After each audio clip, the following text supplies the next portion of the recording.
Well, I think a lot. From the situation, the circumstances, and also the people that I had the great fortune to be around. When I first got there, we always talked about we were much more commonly referred to as the Yucks. It wasn't good. There was a culture of losing, and the nice thing here, I don't think there's a culture of losing. There's actually a culture of winning. They've had a couple bad years, and so it's our job to get it back on top. But I've been a part of how you do that, and been right in the middle of it, and I think that will prove invaluable. I think also being around people like Tony Dungy, who in my mind, one of the great things he did is just create a great vision as to how we were going to get ourselves out of it, and there weren't a whole lot of secrets. This is who we are, this is who we're going to be, these are the type of people we're looking for, and when you do that, I think good things happen. So I think in many ways that situation will help.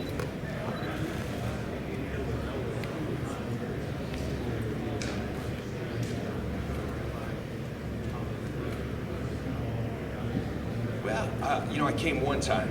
There was one combine that I came to. Other years he had me do other projects, but one time I did come here. Some of it was a lot of sitting around in my room because they found out, I guess then I was media. I never like to call myself media, but I was media, and they didn't let me in those interview rooms. And that's really, I think, the most precious time you have here is the time with the players. And the league put a kibosh on that. But I also got to go and see the players work out. And I think there's a lot of value. And a lot of people say, you know what, you can watch it all on film. I always think in person's better. And so that did give me a snapshot, make me a little more familiar with the surroundings once I got here. I did. Yeah. Many times, Jeff, just through our friendship. He's one of my better friends in the world, so from that perspective, long before I ever thought about doing this, but then once, I've chronicled it many times, but I believe it was on a Tuesday that I had my first discussions. By Sunday, I was hired. He was one of the people I leaned on during that week, and it wasn't a lot of conversations. It was probably two, but he was, as always, great counsel to me. Very, very familiar with the situation and provided a lot of wisdom. Yeah, I'm excited about it. I think there's a lot of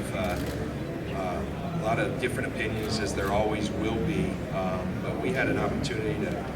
Last night we had an interview with Deshaun Kaiser, and I think this whole thing's not about an interview, but if you were grading him on that alone, he blew the doors off. He's an impressive young man. His film's very impressive. I think the same can be said for Deshaun Watson. You watch what he's done, just putting a team on his shoulders and taking down a great champion.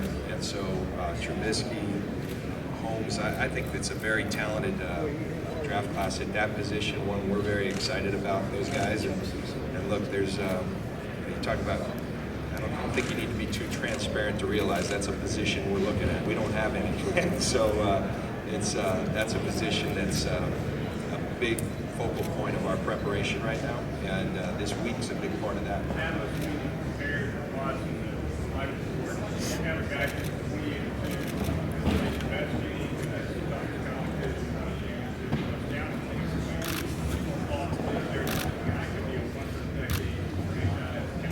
Well, look, it's all part of the equation, and I love winners, and he has that. He also has, from the brief interaction before I was hired as the general manager of the 49ers, I spent some time around him at the Super Bowl, and there's certain guys who just carry themselves differently, have a presence about them. I put him in that category. In the brief time, you can just see there's a confidence and aura that he carries himself with that's pretty special.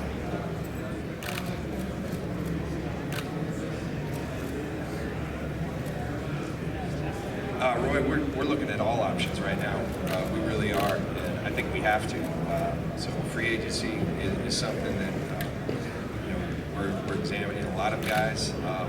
The draft, I just spoke about other options as well. So both Kyle and I from the start, that's one thing we've talked a lot about in our discussions.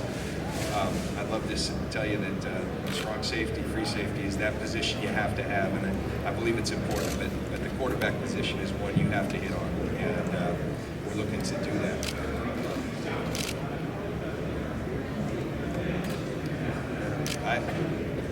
I haven't figured that out. I know it's a fun film to watch. That's what I'll tell you. He's electric, and he's a special player.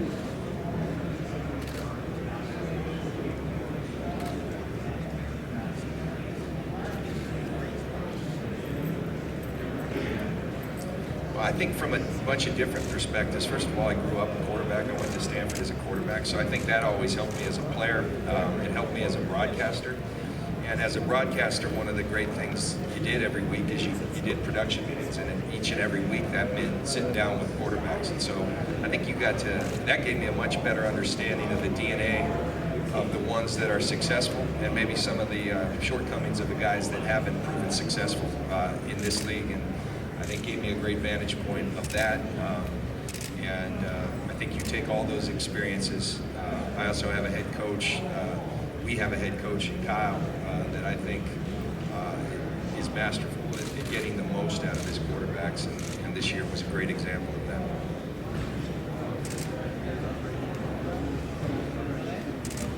Yeah. Well, I think those are sacred times in there, but I can, as I said, he was extremely impressive. I'll leave it at that. And what we said and whatnot, I'll leave it at that. But he's just a very impressive young man.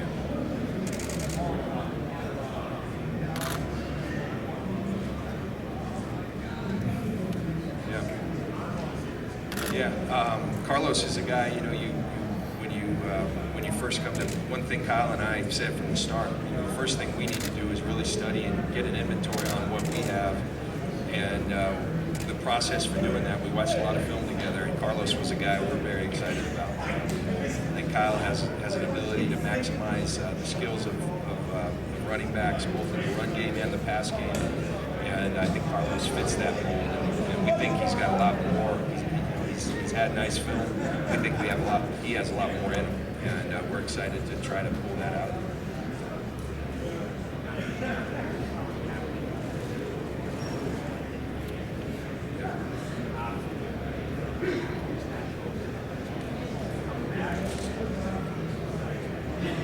No, we had as I mentioned after that meeting, we had a real nice meeting. And, one thing that meeting that we talked to Colin about, I think, having been a player, one thing I always wanted coaches, I think any player, is just transparency, one honesty.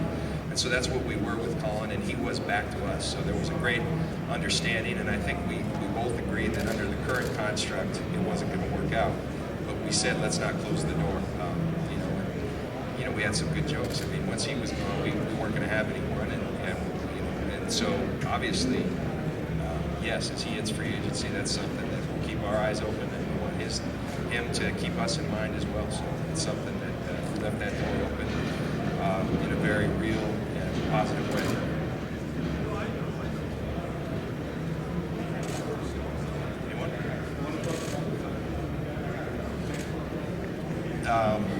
Anyone? I can tell you, I have great affinity for Christian. He's just a guy who's done a lot for my school and their program, and his parents are, I've known them since a long time, since a long time ago on the farm there at Stanford, and they're special people, and he's a special guy.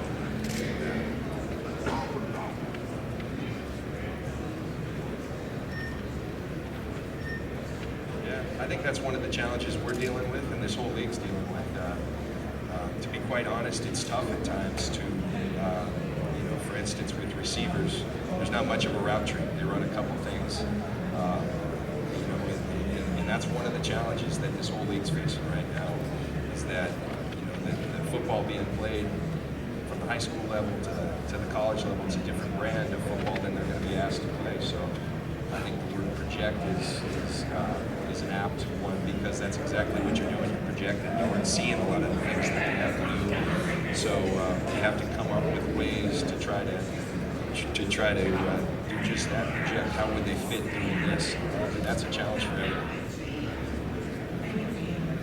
Well, I can tell you that one of the great things about the relationship thus far with Kyle is he has a very focused and specific profile for what he wants at each position, and I think it's as strong as any at the receiver position. And so you can look at traits, and those are things we're looking at. Traits, how he does certain things at each level of the routes, and it's one thing Kyle's done a tremendous job of developing a philosophy for what he's looking for in each position. That's not just offensively, it's defensively as well. And I've been thoroughly impressed and that helps us a lot as a front office to know exactly what your head coach and his coaches are looking for. As I said, he's a guy that the film's pretty special, and so he's a fun guy to watch. We're excited to watch more and learn more about him.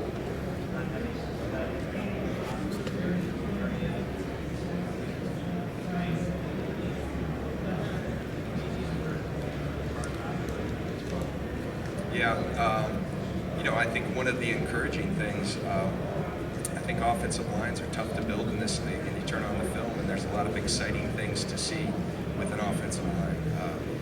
Defensive line, I don't think it's as polished and honed, but there's a lot of great potential there, and so it's our job to draw that out of them. We added another piece with Earl Mitchell there, and so I'm excited about that.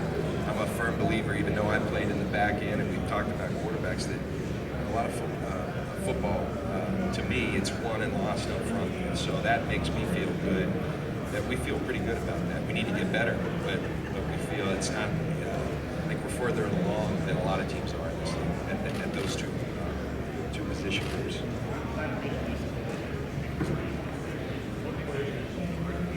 Well, you talk about learning things. That's one thing I always appreciated about John Schneider. He'd be broadcasting the game, and he'd ask if he could meet you at a restaurant. He'd have a notebook.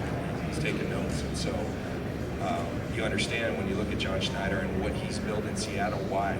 He's a tireless worker. He's passionate about the game, and he did pick my brain, but I think he did pretty good. Guys like Earl Thomas and Cam Chancellor without my help, I can't take credit for that. John, did you first start thinking about this position that you were playing?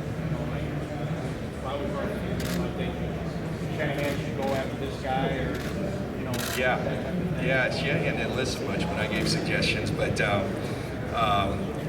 I did. I was always a guy that drove my wife Linda crazy. You don't have many days off as a player, and the draft weekend is a long weekend typically.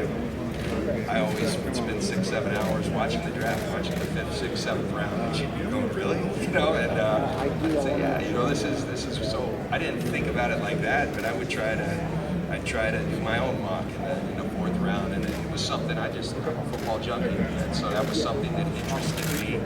I don't know if I really thought about someday I'm going to be doing this, but as I've said many times, when John gave me the opportunity to come in the building, that got in my head a little bit, but really my heart and my focus was on being the best at where I currently was, and that was as a broadcaster. By virtue of that, I think that helped just continue to grow in my knowledge of the game, and here we are.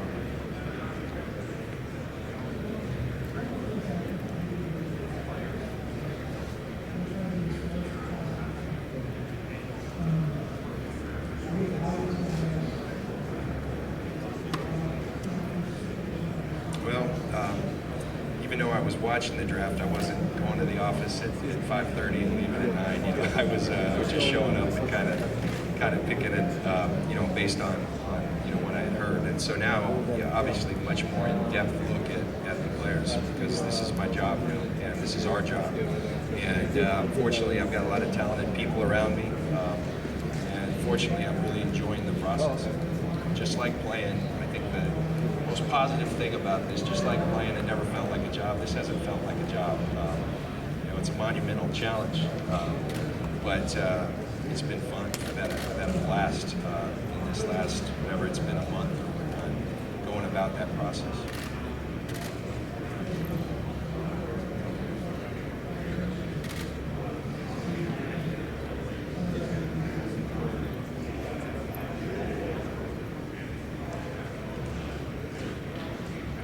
Well, I think we have as we're planning, there's a number of different scenarios we're looking at, and Some of those include, let's have a young guy and let's have an old guy to kind of be there with them. And so those are all mixes you look at, and they're dynamics that, you know, realities in this league. And so we've got some great options at our disposal. A lot of people look at it like, oh my gosh, you don't have any quarterbacks. But that also is somewhat liberating, in that you can create this thing in that position that is so critical in the way that you want. Now we're restricted by who's available and whatnot, but I think we've got a lot of great options at our disposal. We got the number 2 pick in the draft, and you know, that's not something that people are usually happy about, because it means that you just went through a miserable season. Fortunately, I wasn't part of that. I'm part of it now, and the great thing is I have a number 2 pick. We have a number 2 pick, and a ton of options because of that at our disposal.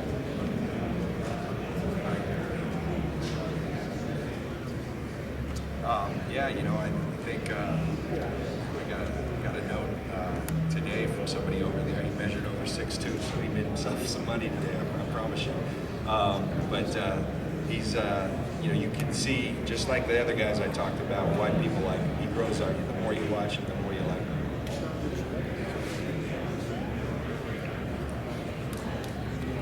Yeah, no doubt.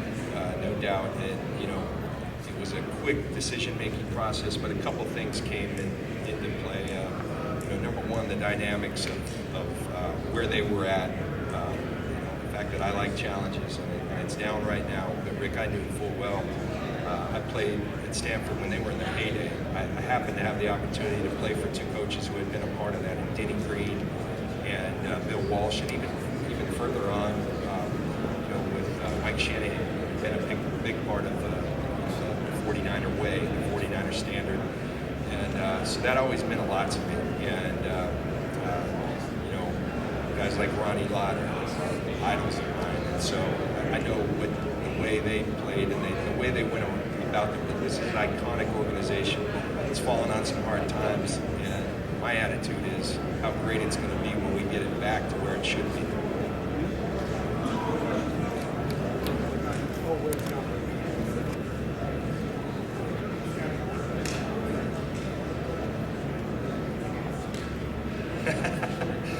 It's all important. I mean, that's one thing you learn at that position. Everything's important.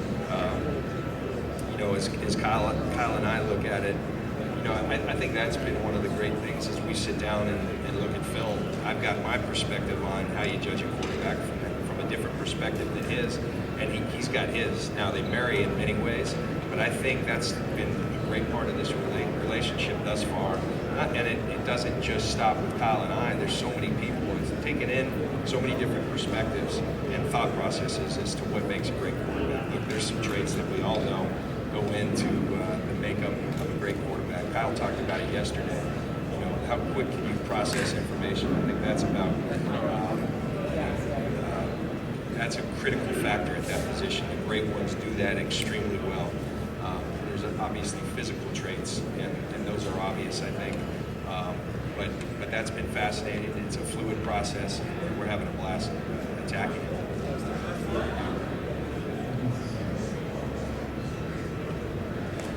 Yeah, you know, look, as a Stanford fan, I wasn't a huge fan of that. We could have used him, but they did all right without him too. I think you understand their perspective, but don't necessarily think it's a positive thing for college football. You know, this is such a team sport, and when you step back from that, I know there's people that I've talked to here that really bothers, and you know, I'm fortunate, like with one of those players, I happen to know the young man, so I would never question his commitment to team and all that, but other people will do. So it's something that these kids, they're going to have to weigh that moving forward, but I think it will affect football going forward for many years to come. All right, thanks, guys.